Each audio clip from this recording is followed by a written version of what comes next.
I think it's important to understand that because of the enormous increase in house prices, primarily in this country and in a lot of countries, people's financial positions now are very largely a function of the decision of how much debt their parents or their grandparents chose to take.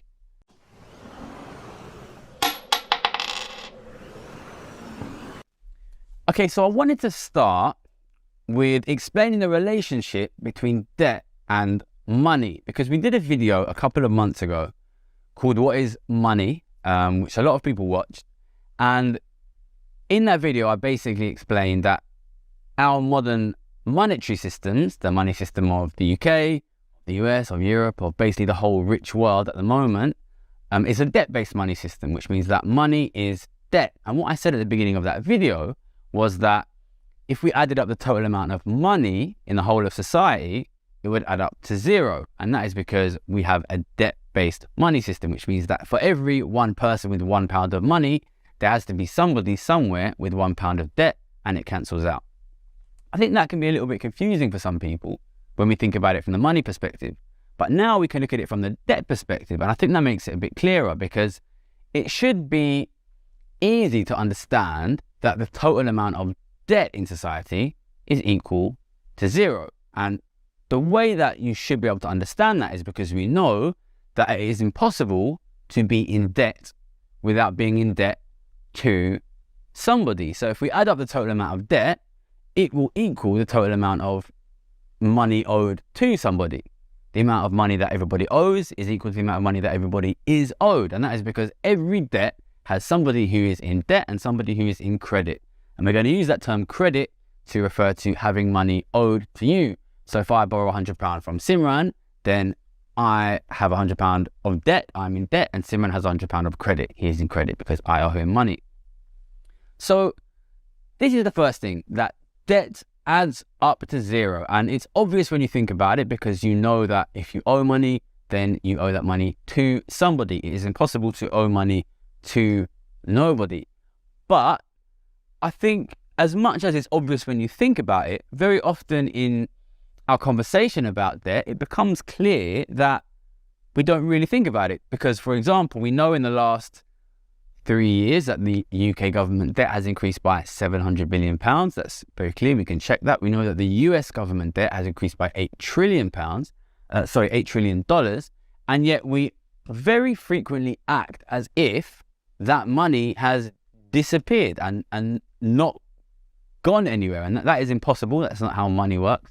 That's not how debt works. If the UK government has gone £700 billion into debt, we know that somebody must have accumulated £700 billion of money, because that is how debt works and that is how money works. It's always a perfectly balanced system. If somebody is in debt, somebody has money. If somebody has money, somebody is in debt. We have a debt-based monetary system. Debt is money, money is debt. The total amount of debt adds up to zero. And I think this is super interesting because, in a sense, as soon as you understand this, you understand our current economic crisis much better, which is that, yes, it is true, our government has gone £700 billion into debt, into more debt than it was already in. The US government has gone $8 trillion more into debt, but those debts are to somebody, and the money that the government has spent to go into that debt has gone to somebody. If we were to find those people who have that money, we will see that they have gotten enormously richer. If we were to tax it back, the government debt would decrease. I think it's often when we think of debt, we think of it as sort of wasted resources, resources that have disappeared. We say the government has spent that £700 billion, it's gone. That's not how debt works. If the government goes into debt, somebody goes into credit, and we can match these things exactly. We know with certainty that it will match up. And I think when you sit and think about this, it's actually quite amazing, because the total amount of debt in society is so enormous that it's almost difficult to believe that that money is owed to someone and somebody has that credit on the other side of that, because the government debt alone in the UK is £50,000 for every UK adult. It's enormous, 50,000 pounds, which means that the average amount of money held in the form of government bonds must be £50,000 per adult, and it sort of blows the mind who has that. That's just government debt.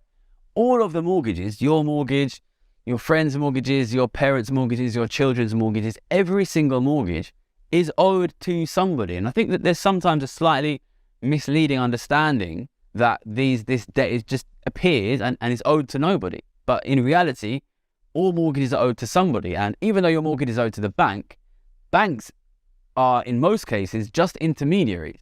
Ultimately, they are lending you money that comes from their depositors or from their investors. So all of this money, all of your mortgage money, all of the government debt, all of the student debt, which is massive, especially in America, is all owed to somebody, credit card debt. And I think when you consider just how much debt there is, it becomes almost hard to accept. I remember the first time this sort of thought occurred to me, that, all of this debt is owned by somebody. And the people who own that debt, they often own it in the form of money. So let's talk about what the debt looks like to the owners of the debt, the people who are in credit. It looks like holding bonds in an investment account. It looks like holding bonds in your pension.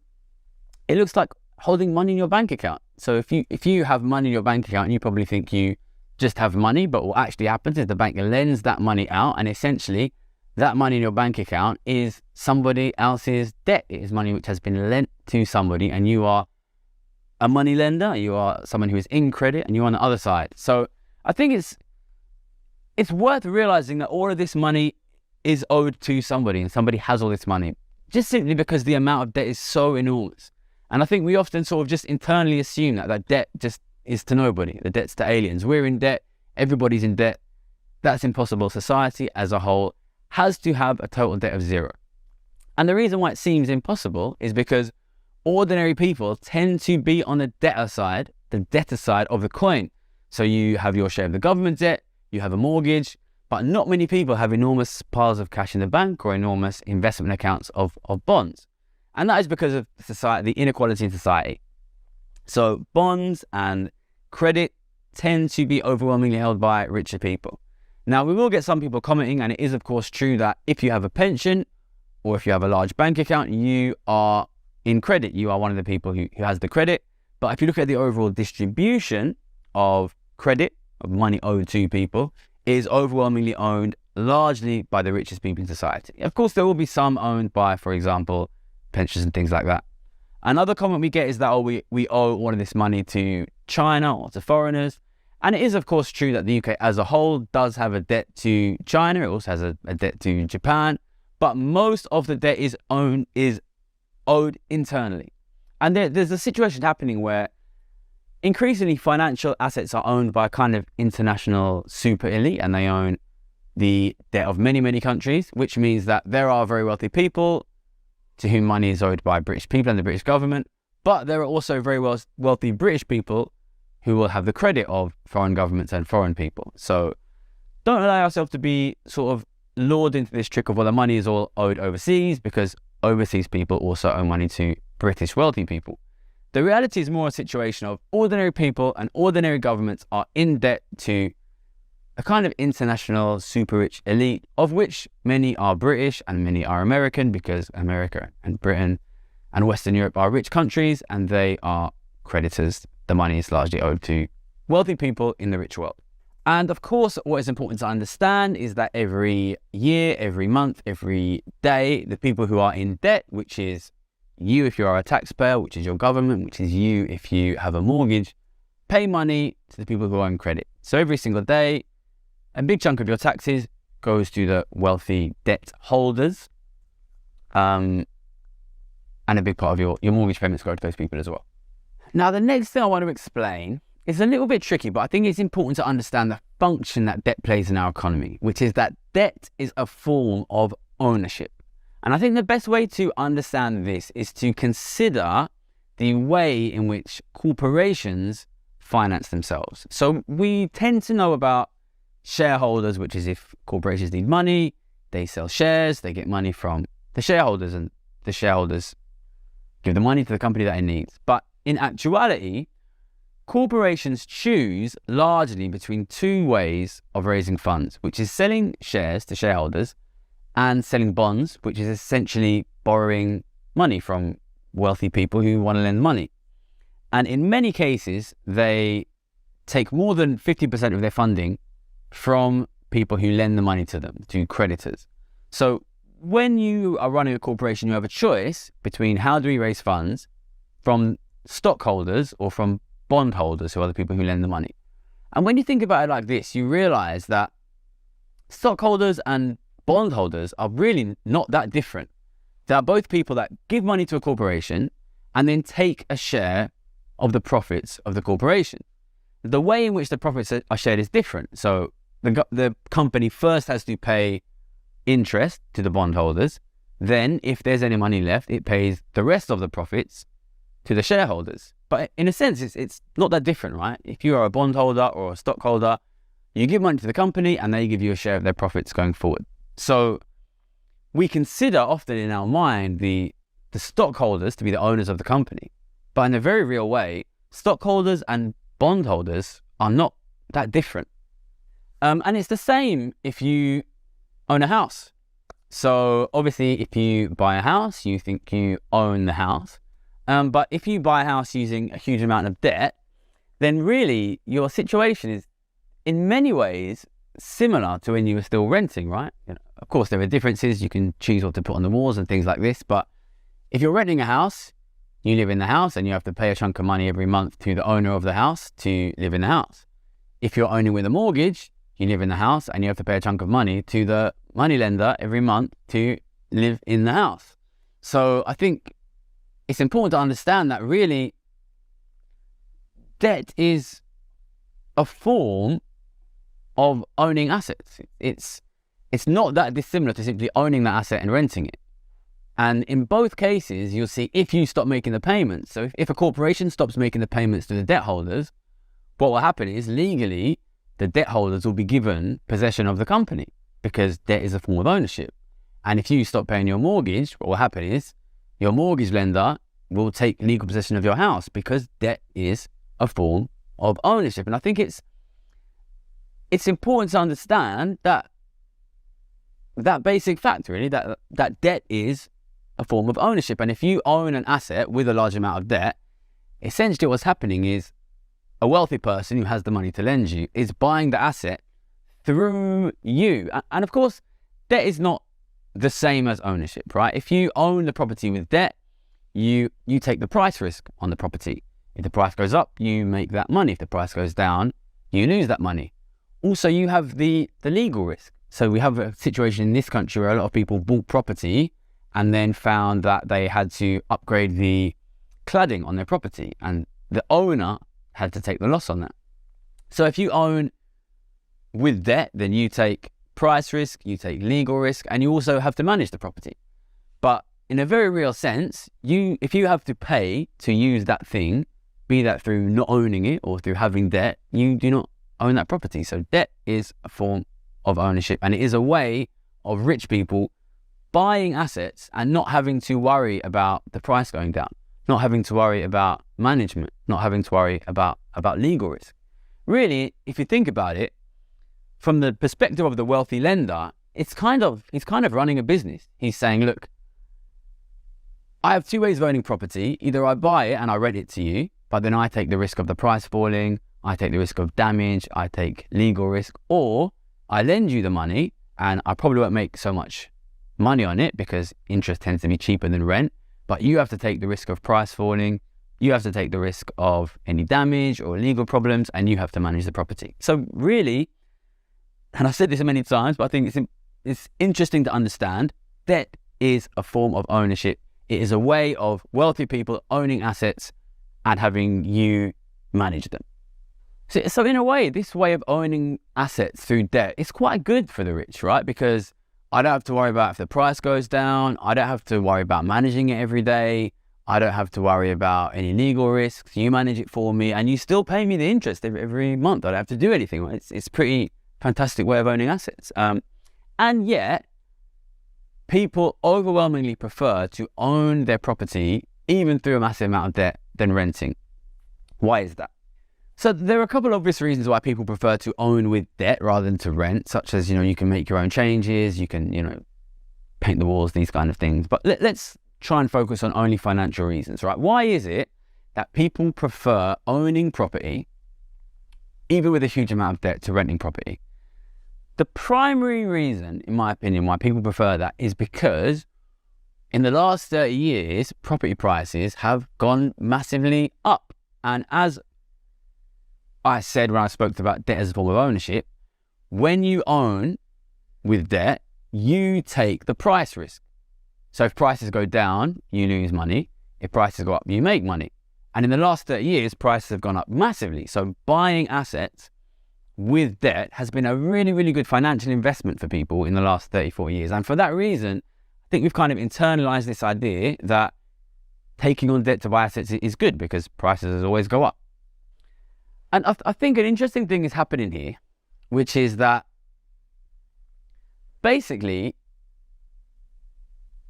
people who, I think it's important to understand that because of the enormous increase in house prices, primarily in this country and in a lot of countries, people's financial positions now are very largely a function of the decision of how much debt their parents or their grandparents chose to take. So if my parents had chosen to take on 4 mortgages or 5 mortgages, they would be much, much richer now than if they did what they actually did do, which is to only take 1 mortgage on a small house. And we've created this quite interesting set of financial outcomes where we've really, really rewarded people who took quite risky economic actions, which is to take on huge amounts of debt and to buy huge amounts of assets and take huge amounts of price risk. But they have made money because prices have gone up. And I think those people often think that they've made money because they are very effective property investors. But it's probably worth realizing that in the last 20, 30 years, it's not just property that has gone up in price. Basically, every asset has gone up in price. And in most cases, the stock market has outperformed the property market. Depends what country you look, but in most cases that is true. We've also seen massive increases in land prices, luxury art, luxury cars. So what has really happened in the last 30 years is anybody who bought a ton of assets will have made money. It's not actually about property prices rising. It's more about asset prices rising in general. And this brings me to my final point, which is the reason that people who have taken a lot of debt have made a lot of money in the last 34 years is not really because asset prices have done well, but it's because money has been devalued. And since money is debt and debt is money, debt has been devalued as well. So anybody who took a huge amount of debt and then saw the price of everything go up, essentially have made money on the fact that they took debt and that debt has been devalued. So people who think they made money in the property market, they would have made just as much money if they borrowed money and bought stocks or borrowed money and bought land. So what they really made money on when you look at it is they made money on their mortgages. So we've created a country of people who thought they made money property speculating, but really they made money betting on interest rates, essentially. They made money betting that money would be devalued. They made money essentially shorting the value of money because they borrowed money and then they sold the money and then the value of the debt went down. So I think it's quite interesting in a way that we've created this financial incentive structure that really rewards people for taking debt, even though taking on a huge amount of debt is not a particularly sensible thing to do. So, you know, I'm going to put a video out after this one about why money is being devalued. I think it's very true that money continues to be devalued in our society. That means debt will be devalued. That means people who have taken large amounts of debt will continue to do well. But it's important to understand that it's a phenomenally risky way to make money. And increasingly, it's only accessible to richer people. You know, if you're a poor person, you can't get a mortgage, you can't buy a house, you can't do this thing of taking on debt and buying assets, which has made a lot of people rich. Okay, so that's debt basically. Debt is the opposite of money. As debt has accumulated, money must have accumulated. This is not really well understood in the media, you know. A lot of sort of stupid things have been said, like during the COVID crisis, when the government was going massively in debt, the media was saying, you know, we're going to have an economic boom because people are accumulating money, people are accumulating savings. Other people would say, once people spend their savings, then the economy will go back to normal. But once you understand that debt is money, savings are debt, you will understand that if the government goes massively into debt, like it did into COVID, somebody has to accumulate money. And it's impossible for society to get rid of that money unless the government pays down that debt. So I really want you to understand the symmetry here between debt and money. Money and debt is the same thing. And I think what that allows us to see is the COVID experience in a different light, which is when the government goes into debt, somebody has to benefit. And if the government is now in a situation where it can't pay for basic services, that is because somebody has benefited. And that's why I continually harp on this channel about who has the £700 billion. It would be enough that £700 billion to give £14,000 to every single person in the country. So when the government goes £700 billion into debt and you don't get £14,000, it's effectively the same as the government taking £14,000 from you and giving it to the rich. Okay, so that's it. Debt is money. Money is debt. The government has gone into debt. The rich have accumulated a huge amount of money. That has led to a massive increase in inequality. The last final point I would like to add is that debt is not the only form of wealth. There exists real wealth, property, land, natural resources, factories, productive machinery, and who owns these things is important as well. So debt is extremely unequally distributed, but I think sometimes people focus on the debt system and the monetary system as the only source of our problems, but we also have phenomenally unequal distribution of real resources. And yeah, that all needs to be fixed if we want to deal with the cost of living crisis, because inequality has increased and you are seeing that falling living standards for ordinary people. Okay, that's debt. Thank you. Once you understand that debt is a form of ownership, you also realize that debt kind of obscures true ownership. So, for example, the government wants to keep people owning properties, but it's difficult for people to afford properties because people are getting poorer and poorer.